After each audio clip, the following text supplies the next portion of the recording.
E aí, gente, tudo bem? Sejam bem-vindos a mais um vídeo do Parabólica. Eu sou o Pedro Renault, professor do Parabólica. Mais um vídeo aqui para vocês, importante para vocês estudarem aí para os vestibulares, para o Enem e demais vestibulares. Eu sou o Pedro Renault e eu já vou pedir desculpas aqui pela voz. Hoje você fala, não, o Pedro tá caidão. Eu tô com um problema na voz aí, sabe? Dorzinha de garganta, meio abatido, soldado abatido, então eu não consigo hoje ter essa empolgação, pelo menos não fisicamente, mas na minha cabeça, dentro do meu corpo, dentro da minha mente, está tudo empolgado aqui, tá bom? Então olha só, já se inscreve no canal se ainda não for inscrito e curte esse vídeo, porque tem muito conteúdo aqui, a gente está fazendo um vídeo quase todo dia. Eu não falo todo dia, mas é quase todo dia aqui, cobrindo política internacional, está sendo muito bacana assim, e o feedback de vocês tem sido muito legal.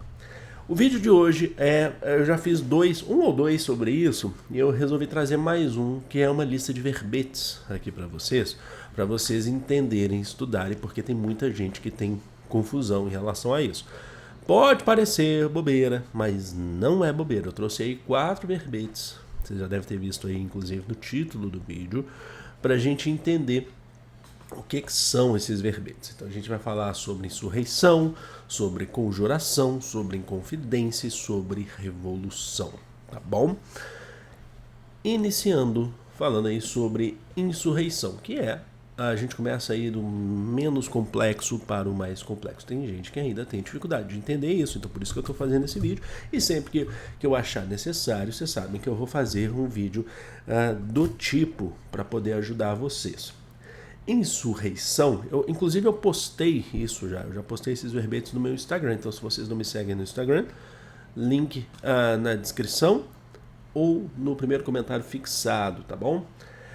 Insurreição é uma sublevação, é uma rebelião. Então insurgir-se é se levantar, sublevar-se contra o poder vigente. Principalmente quando a gente fala sobre um Estado, tá? Não precisa ser só contra um Estado, mas principalmente. Acho que um bom exemplo, eu gosto de trazer exemplos para que vocês entendam melhor.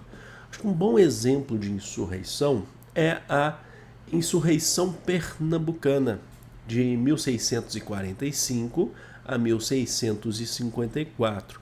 É aquele momento que, já no final da dominação, peço desculpas, no final da dominação holandesa em Pernambuco, na capitania de Pernambuco, depois dos holandeses ocuparem, invadirem Pernambuco, a colônia mais próspera do Brasil naquele período, eles já tinham invadido inclusive Salvador, depois foram para a capitania de Pernambuco, e aí depois eles começaram a cobrar os impostos, estou falando bem resumido aqui, os impostos de maneira bem abusiva, sabe? Porque antes, para poder ter aceitação da população de Pernambuco, dos agricultores, eles faziam empréstimos aos agricultores sem prazo para pagamento. Só que uma hora, esse prazo, uma hora eles começaram a cobrar. E o Maurício de Nassau, né, que era o governador pela capitania, pela Companhia das Índias Ocidentais Holandesas, ele se recusou, falou, vai dar confusão. E nisso você já tinha a restauração do poder em Portugal, porque Portugal tinha sido dominado pela Espanha. E ali você já tinha a restauração do poder em Portugal. Eu estou falando assim, mas quem está ligado na matéria já sabe disso, tá? Então você teve uma aliança entre portugueses e pessoas locais, agricultores locais, entre outros grupos também, em Pernambuco, para poder expulsar os holandeses da região. Eles rebelaram-se, ou sublevaram-se, ou insurgiram-se contra o poder local. Qual era o poder local? O dos holandeses, tá bom? Aí a gente entra com outro conceito aqui, que é o conceito de conjura, ou conjuração. Conjuração vem de... porque as diferenças são muito sutis, tá? Conspiração ou complô, mediante um acordo... Atenção, onde que está a diferença aqui quando a gente fala de insurreição? Um acordo secreto contra um poder vigente. Então é um complô, é uma conspiração que se faz contra um poder vigente. Uma insurreição, ela pode, por exemplo, começar em uma conjura, em uma conjuração, desde que ela tenha inicialmente um acordo secreto, reuniões secretas para serem feitas. Então, a conjuração é conjurar-se contra algo, conjurar-se, nesse caso, contra o poder vigente. Acho que o grande exemplo, o nome, já leva o nome, inclusive, que é a Conjuração Baiana de 1798, também conhecida como Conjura dos Alfaiates, ou Conspiração dos Alfaiates, ou por conta do grande número de alfaiates presentes, ou também conhecida como a Revolta dos Alfaiates, que é uma revolta, né? O que foi isso? Lá em 1798, foi um movimento na Bahia que tentou colocar em xeque o poder português sobre o domínio na colônia, mas mais especificamente dentro do conceito lá de Salvador e a Baía de Todos os Santos, tá? Não era o Brasil inteiro. Mas esse movimento começou conspirando, começou conjurando secretamente até atingir as ruas. Para quem está ligado na matéria sabe disso, sabe que a conjuração se deu, uma prática da conjuração foi por meio de panfletos sendo colados nas cidades, entregues às pessoas, em Salvador. E foi nesse momento, não chegou à luta armada, tá? Mas conspirou-se secretamente até chegar depois. Nesse momento foi aí que eles foram descobertos. E na descoberta o movimento teve declarado seu fim por conta das atividades do poder, né, do Estado, tá bom? Então, tá aí, conjuração para vocês. Um outro conceito, e esse é o que mais confundem quando se fala,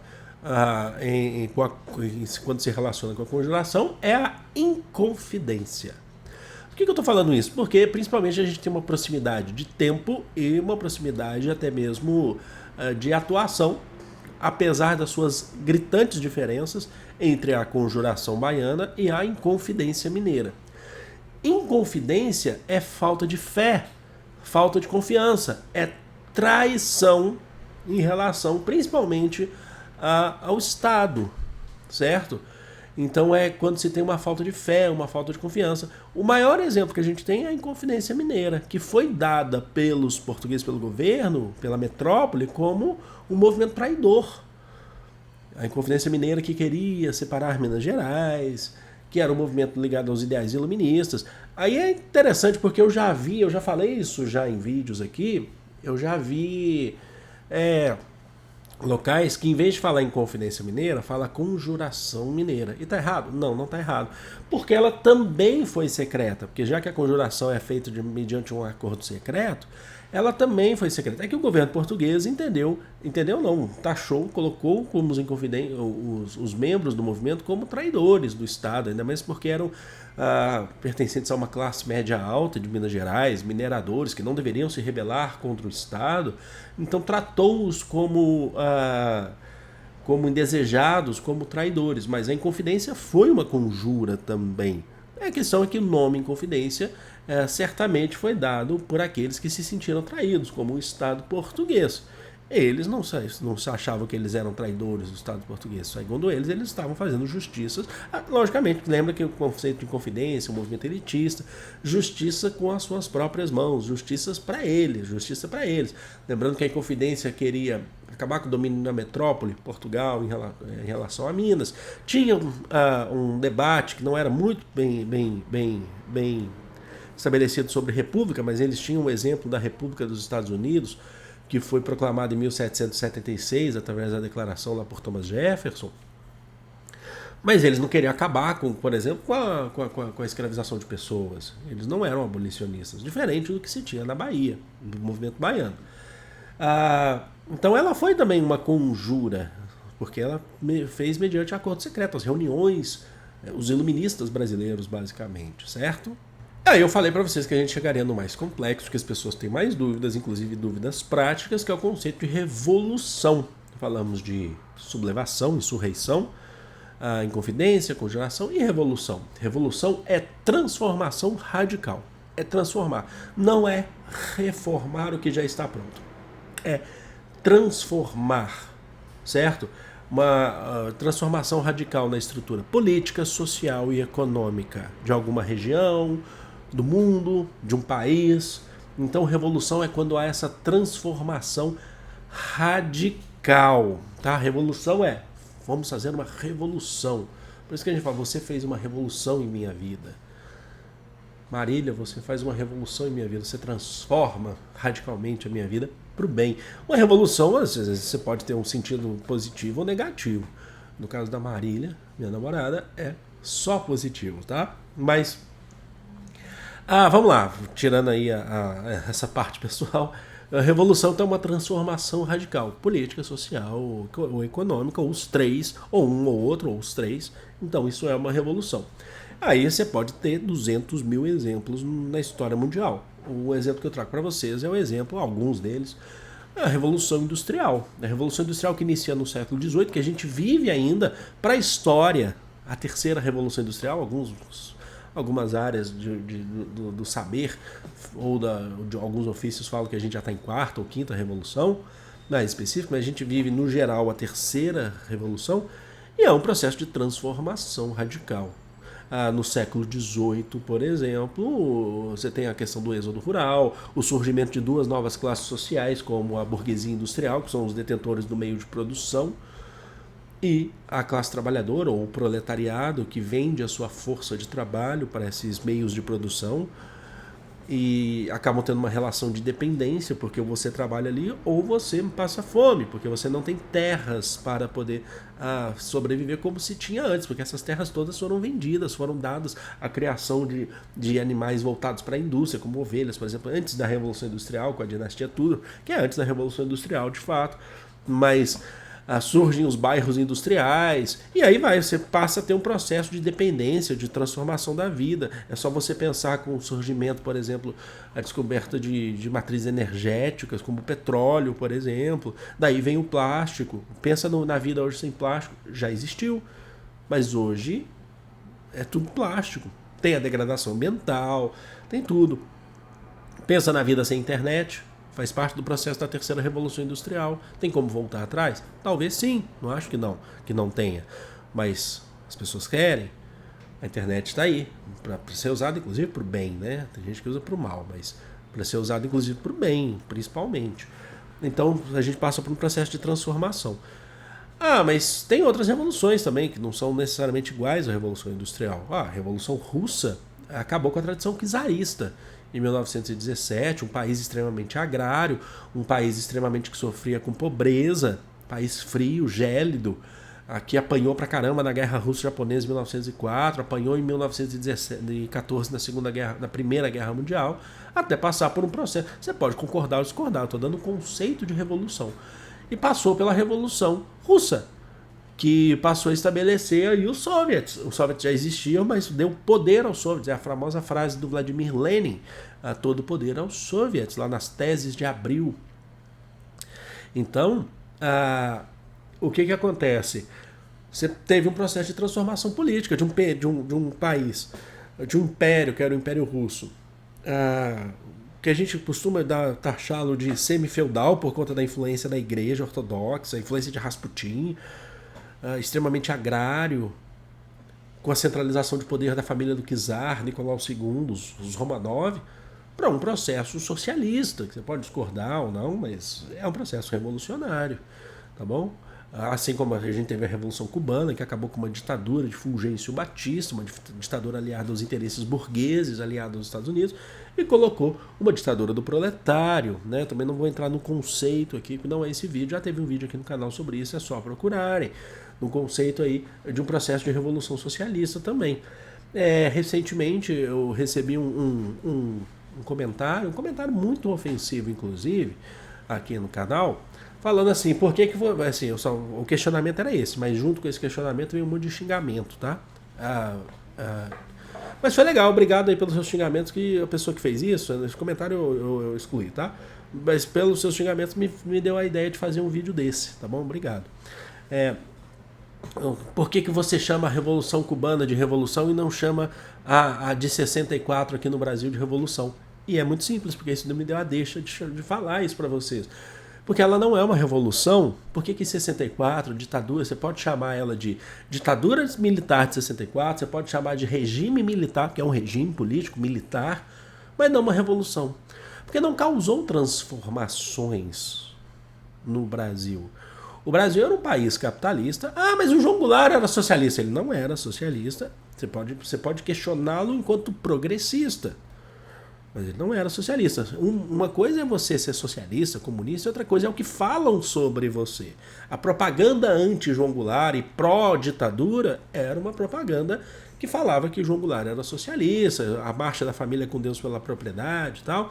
Dizia lá que o Brasil não será uma nova Cuba, porque a ditadura no Brasil foi em 64, a Revolução Cubana é de 59, né? Então você tinha cartazes sendo levantados, assim como a gente tem hoje, não é muito diferente do que se tem hoje. Alguém que pense minimamente do lado progressista ou faça críticas a um governo, já é taxado pelo governo ou pelos apoiadores desse governo como comunista. Mas existe... Eu vou fazer um vídeo aqui no canal, tá? Eu já estou preparando esse vídeo sobre os conceitos de direita e esquerda bem amplos, tá? Não é só falar assim, a gente tá bom? Mas nesse conceito que eu estou passando para vocês, quando a gente fala então hoje, o pessoal fala, é comunista, é socialista, mas será que as pessoas sabem de fato do que se trata? Ou a pessoa não pode ser uma progressista? Pode ser até no campo da esquerda, mas será que é socialista?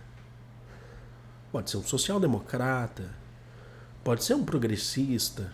Vocês entendem? E aí a ditadura de 64, que muitas vezes a gente chama ela também, não só de ditadura, a gente chama de ditadura civil-militar, porque teve participação de civis, por conta do Congresso Nacional, com aquela divisão do Congresso entre Arena e MDB, através do Ato Institucional número 2, o AI-2, em 1965, colocou os representantes da Arena como maioria no Congresso durante muito tempo, que mantinham, eram eles que escolhiam, inclusive, o presidente militar. E a Arena era a maioria que apoiavam os ditadores.